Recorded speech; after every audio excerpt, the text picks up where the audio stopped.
about this building, about what Urban Homeworks is doing. Wanted to welcome you to our new home. It's been a long time coming, and we're really excited to be here. So am I. If you don't know, say that again. So am I. So if you don't know Urban Homeworks, we've been here since 1995, working in North Minneapolis, Phillips neighborhood, Frogtown. We are a community-driven, anti-racist housing justice organization, and we are doing some incredible work here in this community. I'm going to talk a little bit about that after Ann, but first want Ann to talk about how we ended up here in this incredible building, moving all of a block down the street. So, yeah. Sure. Hi, everybody. I am Ann Ketz. I'm the real estate director with Urban Homeworks. I've been here for about 6 years. Woo-woo! And so I helped manage our whole move and office sale. So just going to walk you through like what that looked like, because as we all know, a lot has happened for everyone in the last several years. It's been a crazy couple of years. And so for anyone that doesn't know, we were previously at 2015 Emerson, which if you look right around the corner across the street is where Juxtaposition Arts has been building their brand new building. So about 2018 is when all the talk started. So this has been going on for a long time. Our former executive director, Chad Schwitters, and Juxtaposition's former executive director, Deanna, both came together and were like, what would it look like if we sold and you bought and blah, blah, blah. Juxtaposition wanted to expand. And so they signed a letter of intent to purchase in 2019, September 2019, right before COVID. We had barely started looking at new office space when COVID hit in March, and we all went remote. And then as we all know, what else happened in 2020, the murder of George Floyd, the uprising and unrest in the city, and everything else that happened. Some of the pictures, if you look at the pictures that are scrolling through on the TV downstairs, you know, the crew, the staff came back out several times during that year and helped board up buildings and clean up community and serve food and do all sorts of stuff while we were all still working remote and not knowing where we were going to be officed in the next year or so. And March 2021 was when we actually closed on the sale of the building. That was just like, couldn't stop it. There was a leadership transition there. Asali Young became our new executive director in March 2021, took over as interim in the previous fall. So a lot was going on internally, externally, and the sale just was not going to be stopped, even though at the time we were like, I don't think we would do this right now. It was happening, and so we did have the option to lease back the buildings for about 6 months to a year from Juxta while we were figuring things out. So we were in the house, as we used to call it, which was the building right on Emerson that got demolished. We were in there until about July of 2021, and then moved over to our other little building on the alley of Broadway by the gas station over there until about November of 2021. Our old building came down that summer, and then we had to get out because Juxta was like ready to move ahead with their project, and we still were like, we don't know where we're gonna go. So that was a pretty stressful time, but we boxed everything up, we put it in storage, all the staff went back remote. Thankfully, we all knew what we were doing in that way, so it wasn't too big of a deal other than the uncertainty of where we were gonna end up. But what also happened around that same time was the murder of Dante Wright and the community funeral that happened just blocks away at Shiloh. And there was a huge community gathering that day. We served food. Asali brought out some artists who did murals on the boards, because if you also remember, that was around the same time as the Chauvin verdict was being announced, and there was a lot of fear and uncertainty in the community around that.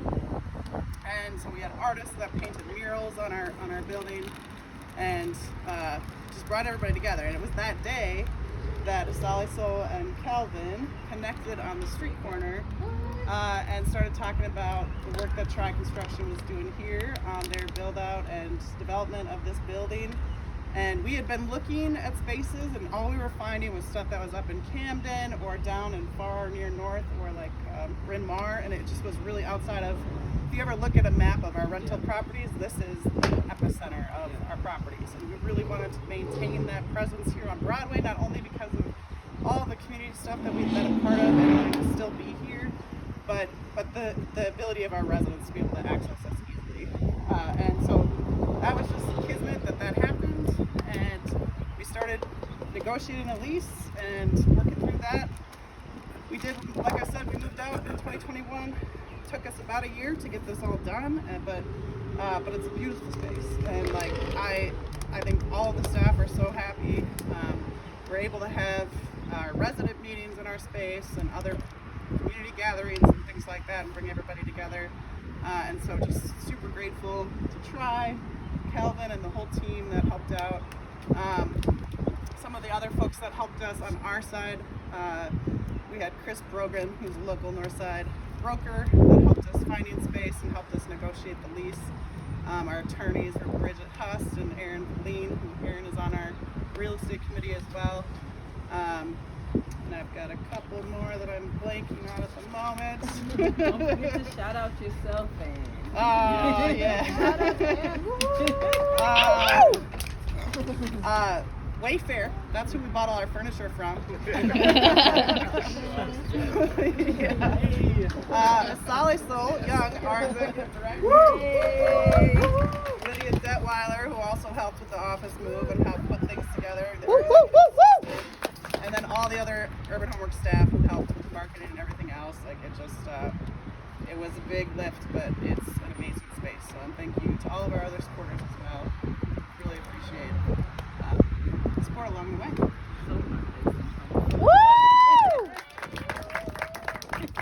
Like I said earlier, I have to say, like, we have so much going on right now.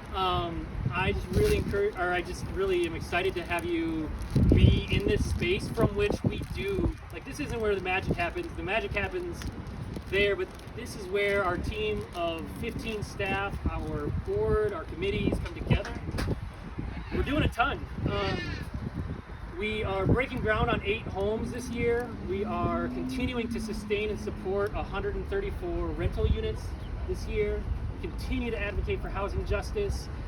And I don't know if you heard about this $1 billion housing bill that was passed. Woo! That's been in the news a ton. What you probably didn't hear is that Solly Soul and Tammy have been hustling like crazy to tell our legislators that they need to keep investing in North, that they need to invest in home ownership for North, and they gave us $5 million. And